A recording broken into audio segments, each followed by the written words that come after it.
Hello friends, welcome back to my channel. Broccoli ಹಸಿರು ಹೂಕೋಸು ನಮ್ಮ ಆರೋಗ್ಯಕ್ಕೆ ತುಂಬಾ ಒಳ್ಳೆಯದು ಸ್ನೇಹಿತರೆ. ಇದನ್ನು ಉಪಯೋಗಿಸಿ ಇವತ್ತು ಒಂದು ಈವ್ನಿಂಗ್ ಸ್ನ್ಯಾಕ್ಸ್ ಆಗಿ ನಾನು ಮಾಡ್ತಾಯಿದ್ದೀನಿ.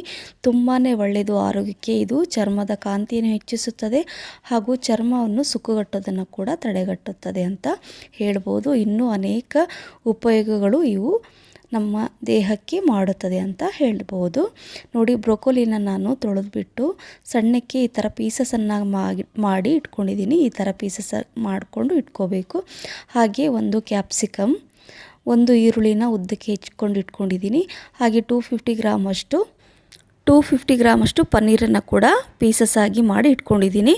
ಈಗ ಒಂದು ಕಡಾಯಿಯಲ್ಲಿ 1 ಟೇಬಲ್ ಸ್ಪೂನಷ್ಟು ತುಪ್ಪನ ಹಾಕ್ಕೊಂಡಿದ್ದೀನಿ.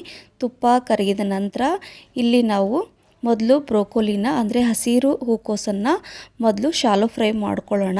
ಇಲ್ಲಿ ಡೀಪ್ ಫ್ರೈ ನಾನು ಮಾಡ್ಕೊಳ್ತಾ ಇಲ್ಲ. ಆರೋಗ್ಯಕರವಾಗಿ ನಾನು ಈ ರೆಸಿಪಿನ ಮಾಡ್ಕೊಳ್ತಾ ಇದ್ದೀನಿ.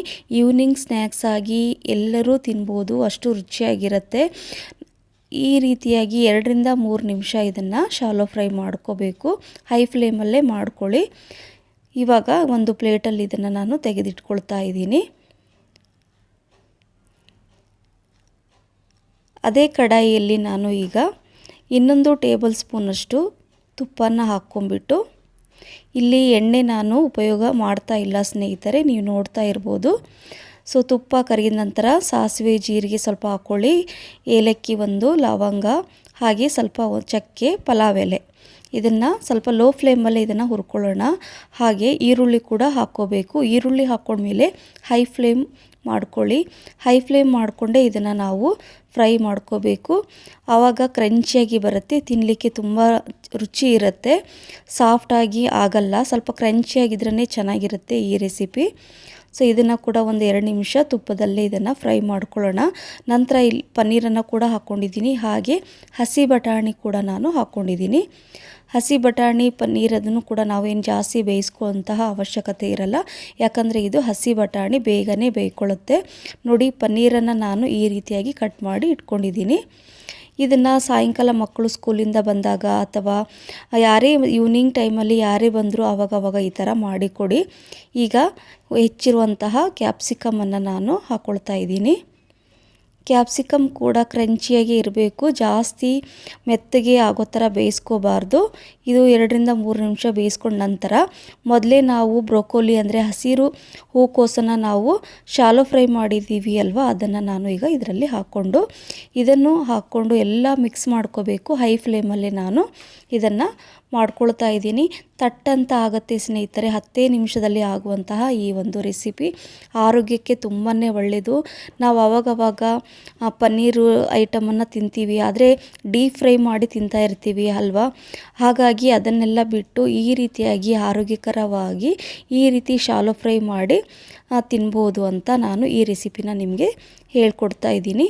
ರುಚಿಗೆ ತಕ್ಕಷ್ಟು ಉಪ್ಪನ್ನು ಕೂಡ ನಾನು ಹಾಕ್ಕೊಂಬಿಟ್ಟು ಇದನ್ನು ಮಿಕ್ಸ್ ಮಾಡ್ಕೊಳ್ಳೋಣ. ನೀವು ಗಮನಿಸ್ತಾ ಇರ್ಬೋದು, ಇಲ್ಲಿ ನಾನು ಜಾಸ್ತಿ ಮಸಾಲೆ ಐಟಮನ್ನು ಯಾವುದು ಹಾಕ್ಕೊಂಡಿಲ್ಲ, ಯಾಕಂದರೆ ಆರೋಗ್ಯಕರವಾದ ಒಂದು ರೆಸಿಪಿನ ನಾನು ಮಾಡ್ತಾ ಇರೋದು. ಈಗ ಇದನ್ನು ಮುಚ್ಚಿಬಿಟ್ಟು ಒಂದು 2 ರಿಂದ 3 ನಿಮಿಷ ಇದನ್ನು ಹಾಗೆ ಬೇಯಲಿಕ್ಕೆ ಬಿಡೋಣ. ಏನು ನೀರು ಏನು ಹಾಕೋ ಹಾಗಿಲ್ಲ, ಒಂದು ಸ್ವಲ್ಪ ಕೂಡ ನೀರನ್ನು ನಾನು ಹಾಕ್ಕೊಂಡಿಲ್ಲ ಸ್ನೇಹಿತರೆ. ನೋಡಿ, ಈಗ ಮುಚ್ಚಿಟ್ಟಿದ್ದಕ್ಕೆ ಸ್ವಲ್ಪ ಚೆನ್ನಾಗಿ ಎಲ್ಲ ಬೆಂದಿದೆ, ಚೆನ್ನಾಗಿ ಸೆಟ್ಟಾಗಿದೆ. ಈಗ ಚಿಲ್ಲಿ ಫ್ಲೇಕ್ಸನ್ನು ನಾನು ಹಾಕ್ಕೊಳ್ತಾ ಇದ್ದೀನಿ. ರೆಡ್ ಚಿಲ್ಲಿ ಫ್ಲೇಕ್ಸನ್ನು ಹಾಕ್ಕೊಂಬಿಟ್ಟು ಇದನ್ನು ಮಿಕ್ಸ್ ಮಾಡಿಕೊಂಡ್ರೆ ಇದು 2 ರಿಂದ 3 ನಿಮಿಷ ಫ್ರೈ ಮಾಡಿಕೊಂಡ್ರೆ ರೆಡಿ ಆಗಿಬಿಡುತ್ತೆ. ಈಗ ಇದನ್ನು ಅದೇ ಹೇಳಿದ್ನಲ್ಲ, 2 ನಿಮಿಷ ಇದನ್ನು ಮುಚ್ಚಿಟ್ಬಿಡೋಣ, ಇನ್ನೂ ಒಂದು 2 ನಿಮಿಷ. ಸೊ ಇದು ಫಟಾಫಟ್ ಅಂತ ಬೇಗನೆ ಆಗುತ್ತೆ. ಯಾವುದೇ ರೀತಿಯ ನಾವು ಮಸಾಲೆ ಐಟಮನ್ನು ಹಾಕ್ಕೊಳ್ಳೋ ಹಾಗೆ ಇಲ್ಲ. ಈ ರೀತಿಯಾಗಿ ಡ್ರೈ ಆಗಿ ಇರಬೇಕು. ಇದು ತಿನ್ನುವಾಗಲಂತೂ ಇದು ಮಸ್ತಾಗಿರುತ್ತೆ, ತುಂಬ ಎಂಜಾಯ್ ಮಾಡಿ ತಿಂತೀರಾ. ಸಾಯಂಕಾಲ ಈವ್ನಿಂಗ್ ಟೈಮಲ್ಲಿ ನೀವು ಕಾಫಿ ಟೀ ಜೊತೆ ಮಕ್ಕಳಿಗೆ ಕೂಡ ಈ ರೀತಿ ಮಾಡಿಕೊಡಿ. ಬಿಸಿ ಬಿಸಿಯಾಗಿ ಇದನ್ನು ಸರ್ವ್ ಮಾಡಿ ತಿನ್ನಿ, ಎಂಜಾಯ್ ಮಾಡಿ ಅಂತ ಹೇಳ್ತಾ ಇದ್ದೀನಿ. ಆವಾಗವಾಗ ಈ ಬ್ರೊಕೋಲಿ ರೆಸಿಪಿನ ಈ ಪನ್ನೀರ್ ಜೊತೆಗೆ ಮಾಡಿ ತಿಂತಾ ಇದ್ದರೆ ತಿಂತಾನೇ ಇರ್ತೀರಾ ಸ್ನೇಹಿತರೆ. ಸೊ ಈ ರೆಸಿಪಿ ನಿಮಗೆಲ್ರಿಗೂ ಇಷ್ಟ ಆಗಿದೆ ಅಂತ ಅಂದ್ಕೊಂಡಿದ್ದೀನಿ. ಲೈಕ್ ಮಾಡಿ, ಶೇರ್ ಮಾಡಿ, ಕಮೆಂಟ್ಸ್ ಮಾಡಿ ಮತ್ತು ಸಬ್ಸ್ಕ್ರೈಬ್ ಮಾಡೋದನ್ನು ಮರಿಬೇಡಿ. ಮತ್ತೆ ಮುಂದಿನ ರೆಸಿಪಿ ಜೊತೆ ಸಿಗ್ತೀನಿ. Thank you for watching.